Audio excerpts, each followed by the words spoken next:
And I would just say in terms of leadership skills, when you go from individual contributor to a leader, it's all about setting a vision, creating a sense of purpose that your employees can connect to, and then following that with a strategy. And that strategy is a combination of both short-term, but also investing in the long-term. And what does that look like, both in terms of growth, but the competencies, the skills development that have to happen with your teams below that. It's about creating an environment for your teams to thrive and understanding what that looks like on an individual basis, but also in a systemic level.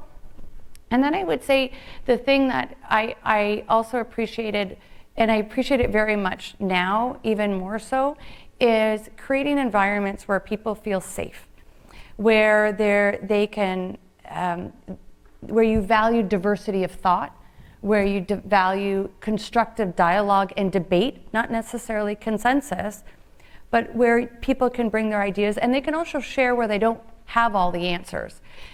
The world that we're in right now needs more cooperation. It needs more collaboration. It needs more empathy and humility. And I think as a leader, it's our job to create that environment in our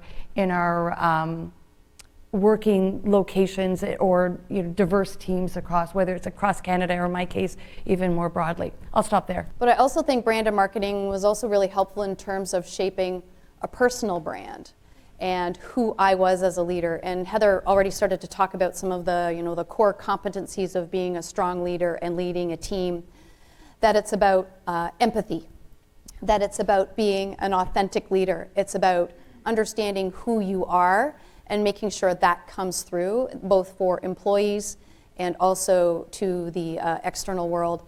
And that empathy and that authenticity as a leader was never more important than during the pandemic. It was certainly a very stressful time, and it was easy to maybe pass judgment based on what you read in the newspapers and the one sentence tagline. But below the surface, there was a ton of negotiation happening. And in our case, we produce ventilators. And everybody around the world wanted ventilators. We don't produce them here. And I was sharing that I remember getting a call, I was from Premier Ford at my house, and he's like, Heather, when are we getting the ventilators? It's okay, I got a penny. When are we getting the respirator? But what people don't understand is, we produced them in the U.S. and we were shipping them globally, and they were on allocation. So we were trying to find this very delicate balance of making sure that we were giving them to countries in need, but also not triggering at the Defense Production Act, where they would have pretty much locked down all the production for U.S. purposes. So those relationships, that delicate dance that was happening 24/7 became very important. Yeah. And you talked about, the other piece was just employees. How did you keep them motivated? They wanted to know you had a plan. They wanted to have trust that they could follow you. And in this case, I don't want to say blindly, but what I saw in terms of my leadership style, it had to shift from being, I'm a big believer in delegation and giving people the autonomy. Most employees at that time wanted command and control. Mm-hmm. They wanted you to tell them what to do and then they would do it. But in there was pockets of unbelievable innovation, especially in the healthcare system. Mm-hmm. Things that you couldn't have possibly conceived of getting done, using digital tools, doing things remotely and virtually, and triaging your healthcare system across traditional local, health network lines. That all fell away and everybody worked together. When we were kind of coming through COVID, the discussion shifted to how do we hardwire in that amazing change that occurred for the long term, and then how do you also hardwire in that innovation mindset that became so prevalent during COVID. Yeah. So our story, a little bit different than GE's. So unfortunately, fortunately, depending on the view you want to take, maybe our delicate dance didn't go quite as well, and respirators did actually fall under the Defense Production Act, and there was an edict that the United States would not ship respirators outside of their borders, and all respirators would stay within the United States. And Canada did not produce, no one was producing respirators in Canada. There were no manufacturers domestically. And so there was a great deal of, as Heather talked about, dancing and negotiation, governments discussing, us working with governments.